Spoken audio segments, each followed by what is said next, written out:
ইষ্টিকুটুম নাটকের পার্ট 385। সাজবাতি অনেক অপমান করার জন্য বাবুর বাবা অনেকটা রেগে যায়, বলে যে এইভাবে বাড়ির কথা পাবলিক প্লেসে বলাটা কারো উচিত না। আমি কি তোমাদেরকে সে শিক্ষা দিয়েছি? আমি তো তোমাদেরকে কখনো এরকম শিক্ষা দিইনি। সাজবাতির কাকা বলে যে আপনারা যে কি শিক্ষা দিয়েছেন সেটা তো ভালো করে বুঝতে পারছি। বাবু তখন সাজবাতির কাকার কাছে যায়, যে বলে যে দেখেন, আপনার যদি কোনো কিছু বলার থাকে তাহলে আপনি আমাকে বলেন। যদি কোনো অপরাধ করে থাকি তাহলে আমি হয়তো অপরাধ করেছি, আমার পরিবারের মানুষজন আপনার কাছে কোনো অপরাধ করেনি, তাদেরকে আপনি কোনো কিছুই বলতে পারেন না। আর এভাবে অপমান করাটা আপনার হয়তো মোটেও উচিত হচ্ছে না। আপনি একটু যা বলার কাইন্ডলি আমাকে বলবেন। সাজবাতির কাকা বলে তোমাকে আর কি বলবো, তোমাকে তো বলার কোনো ভাষা নেই আমার। বাবু ওরটির কাছে যেয়ে বলে যে শোন, আমাকে নিয়ে তুই ছবি তুলিস না, তুই ওর একটা ছবি তুলে চলে যা। ওরচি বলে যে অসম্ভব ব্যাপার, সাজবাতির দিদির যদি কোনো সমস্যা থাকতো তাহলে প্রথমের দিকে ছবি তুলতে দিত না, এখন তুমি আছো বলে ছবি তুলতে দিবে না, এটা তো আমি কোনোভাবে মেনে নিব না। আর এটা আমার প্রফেশনাল নিয়ে কাউকে কোনো কিছু করতে দিব না, আমাকে ছবিটা তুলতেই হবে।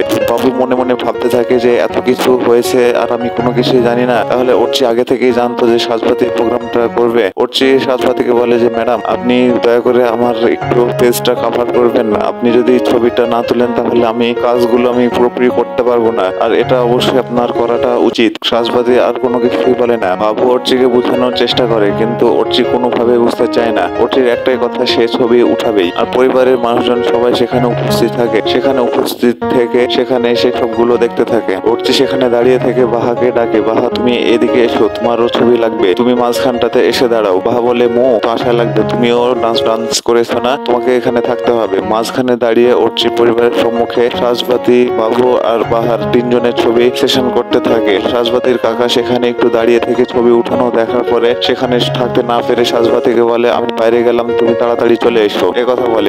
সেখানে ছবি ওরচি বাবু সুন্দরভাবে তুলতে থাকে, ছবি তোলা হয়ে যায়। তখন বলে যে ধন্যবাদ তোমাকে, তুমি একটু সময় দেওয়ার জন্য। সাজবাতি বলে যে আচ্ছা ঠিক আছে, আমি এখন যাই তাহলে। একথা বলে সাজবাতি চলে যাবে। ওরচির বাবা সাজবাতিকে ডাকে, সাজবাতি দাঁড়াও, তোমার সাথে আমার একটু কথা আছে। বলে দাদা 1 মিনিট আমাকে একটু সময় দাও। সাজবাতির কাছে যখন যাই, সাজবাতি জিজ্ঞেস করে তোমরা ভালো আছো? ওরচির মা তার গলার হারটা বের করে সাজবাতির গলায় পরিয়ে দেয়, বলে যে মা তুই আমাকে এভাবে কোনোভাবে ফিরিয়ে দিস না, তুই যদি ফিরিয়ে দিস তাহলে কিন্তু হবে না। এতটুকু আশীর্বাদ করার অধিকার আমাদের কাছ থেকে কেড়ে নিস না কোনোভাবে, কারণ তোর এত সুন্দর গান শুনেছি, কোনোদিন শুনতে পাবো কিনা সেটা কেউই জানে না। আমার হাতের রান্না না খেলে তো তোর শান্তিও হতো না। আমি রান্না করে বাবুর হাত দিয়ে কত তোর টিফিনে খাবার পাঠিয়েছি, তুই কি সবকিছু ভুলে গেছিস রে মা? সাজবাতি বলে এসব কথা এখন আর বলো না। সাজবাতি আর কোনো কিছু বলে না, বলে আচ্ছা ঠিক আছে তোমরা থাকো, আমি চলে যাই। ওরচি বলে যে ম্যাডাম, আপনি চাইলে কিন্তু আমি আপনাকে এক পিস ছবি পাঠিয়ে দিতে পারি। সাজবাতি বলে যে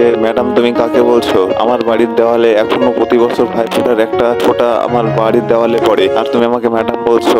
এই কথা বলে সাজবাতি চলে যায়। বাহামণি পিছন থেকে ডাক দেয়, দিদিমণি দিদিমণি শোন একটু। সাজবাতি গেটের সামনে ওখানে দাঁড়িয়ে পড়ে। বাহামণি সাজবাতিকে প্রশ্ন করে, তোকে যে আমি কতবার জিজ্ঞেস করেছিলাম যে তুই আমার বাড়ির লোককল্যাণকে চিনিস কিনা, আমার বড় দাদাকে চিনিস কিনা, তুই তো বলেছিলি যে না কাউকে চিনিস না, কিন্তু তুই তো দেখছিস আমার চাইতে সবাইকে বেশি চিনিস। সাজবাতি কোনো কিছুই বলতে পারে না। বাহামণি বলে আচ্ছা ঠিক আছে, যাই হোক, এগুলো নিয়ে আর আমি তোকে এখন কোনো কিছুই বলছি না। দাদার তো সামনে আশীর্বাদ আছে, বিয়ের দাওয়াতটা দিব, তুই এসে অবশ্যই বিয়ের দাওয়াতটা খেয়ে যাবি। সাজবাতি কোনো কিছু বলে না। সাজবাতি অনেকটাই কষ্ট পেয়ে কৃতের দিকে তাকিয়ে সেখান থেকে চলে যায়। বাহামণি যখন আসে তখন কাকিমণিরা বাহাকে ডাকা শুরু করে। বাহাকে জিজ্ঞেস করে তুই কি কথা বলছিলি? বাহা বলে যে আমাদের দুইজনের কথা, তোদেরকে কি সব কথা বলা যাবে? আমি তো তোদেরকে সবকিছু বলতে পারবো না। তখন আর কেউ কোনো কিছু বলে না। সাজবাতির জন্য অনেকটাই কষ্ট পাই। সাজবাতিকে নিয়ে তার কাকা বাড়িতে চলে আসে, এসে দেখে যে তার মা বসে আছে। তখন তাকে জিজ্ঞেস করা হয় যে কি ব্যাপার, তুমি তো কোনো কিছুই জানাওনি। তার মা বলে যে আমি আসলে রাত হয়ে যাবে তোমাদের আসতে, তার জন্য আমি এখানে চলে এসেছি। ভাবলাম যে আমার তো কয়েকদিন দেরি হলো, তোমাদেরকে একটু সারপ্রাইজ দিয়ে দিই। তো যাই হোক, তোমাদের ফাংশনটা কেমন হলো? সাজবাতির কাকা অনেকটাই রাগান্বিত হয়ে উত্তর দেয়, বলে যে কি ব্যাপার, কি হয়েছে?